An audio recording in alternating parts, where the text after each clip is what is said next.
Welcome to Mindful Moments. Nourish your mind on the go. We're using AI narration to bring knowledge quickly and easily. Today, we're diving deep into Alice Sebold's haunting novel, The Lovely Bones. Imagine watching your family grieve for you from a place where you can't reach them. That's what happens to Susie Salmon after she's murdered by her neighbor. Yeah, it's a really powerful concept. It is. And during this deep dive, we're going to explore the impact Susie's death has on her family, her friends, and even her killer. We'll be using some of the most vivid and chilling passages from the novel. The story is told from Susie's perspective.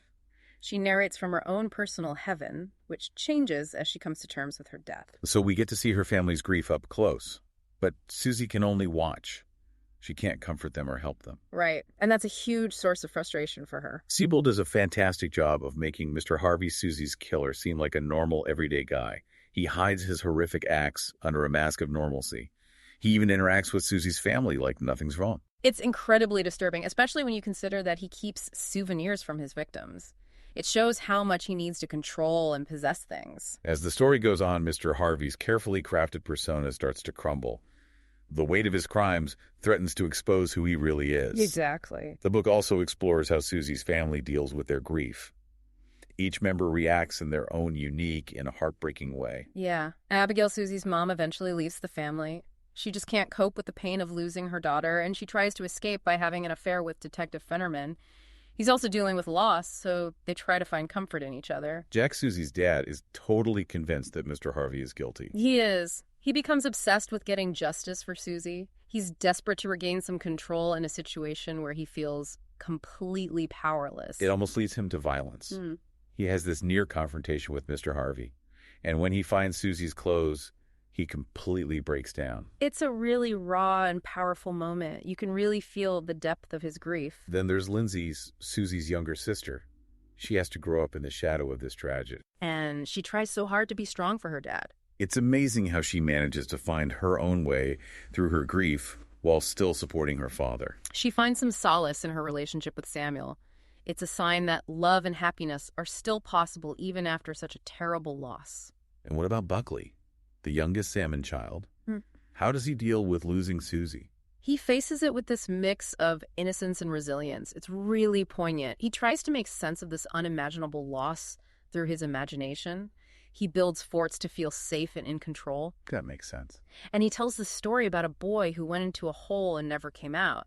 It's like he's trying to understand what happened to his sister in his own way. So he's using his imagination to find answers and meaning in a situation that's impossible for him to fully grasp. Exactly. Then there's Ruth Connors, a classmate of Susie's. She has this unusual ability to sense the dead, and she forms a special connection with Susie. Ruth's character makes us question what's real and what's not. It forces us to think about the unseen forces that might be shaping our world. She also starts a relationship with Ray Singh, another boy who's been affected by Susie's death. Their shared experience of grief brings them together. It shows how powerful shared experiences can be, especially when you're dealing with loss. Ray Singh has feelings for Susie that linger even after she's gone. It adds another layer of sadness to the story. His memories of her are mixed with grief and longing. It shows just how deeply first love can affect someone, even after death. It goes beyond the world of the living. It's like Susie's still a part of their lives, even though she's not physically there. Sebold uses a lot of symbolism and recurring themes throughout the novel to add depth to the story. One that really stands out is the cornfield. Oh yeah, the cornfield. Yeah. It's where Susie is killed, but it also represents the beauty and power of nature. It's especially meaningful for Ruth. She finds peace and connection there. Right. The cornfield becomes the symbol of the good and bad in life, innocence and violence, loss and connection. It reminds us that life is full of contradictions. Another important symbol is Susie's love of photography. Absolutely. It shows her lost potential and her desire to hold on to the beauty she sees in the world. She watches her loved ones from afar through her photography. It's like she's trying to document their lives, even though she's not a part of them anymore. It's heartbreaking, but also beautiful. And then there's the image of ocean eyes. Yes. Susie's father uses that phrase to describe her mother's eyes. It tells us so much about Abigail. It shows her depth and complexity. She's a devoted wife and mother, but there's also a longing inside her, a hint of rebellion that comes out as she grieves. You can really see how much she's struggling. The Lovely Bones explore some really deep themes. One of the main ones is grief and how differently it can affect people. Exactly. Sebold shows us that there's no right or wrong way to grieve. Each character copes with their loss in their own way. We see anger, denial, escape obsession, and eventually acceptance. It highlights the many faces of grief and its profound impact on people's lives. It's a reminder that everyone grieves differently. The power of memory is another big theme. The characters struggle with how to remember Susie, how to keep her alive in their hearts while still moving on with their own lives. Memory can be both a blessing and a curse. It allows them to connect with Susie, but it also reminds them of what they've lost. It's like a constant reminder of their pain. Right? The novel also shows the lasting effects of trauma on individuals and families. Susie's murder destroys their sense of safety and normalcy. It leaves a scar that affects not just her family, but the whole community. It shows how trauma can ripple outwards and change lives in unexpected ways. Definitely. And then there's the search for justice and closure. It drives Jack to pursue Mr. Harvey relentlessly and Lindsay to uncover the truth. It makes you question what true justice really means. Is it about punishment or exposure? Or is it something deeper like healing and understanding? The novel makes us think about the complexities of justice and its role in dealing with trauma and loss. It's not always black and white. Even with all the darkness and sadness, The Lovely Bones still offers a glimmer of hope. Yes. It reminds us that people are resilient and love is powerful.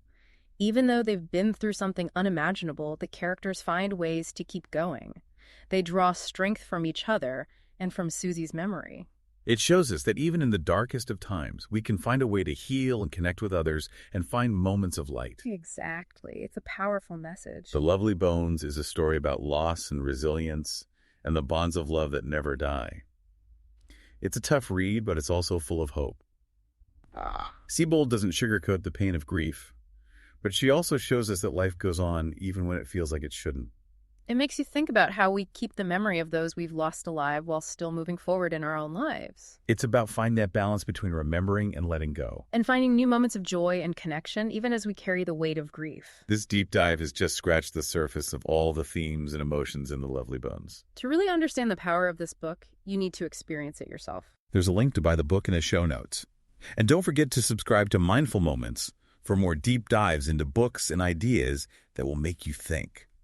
And tell your friends about the show, especially if they enjoy stories that stay with you long after you finish them. Until next time, keep those minds nourished.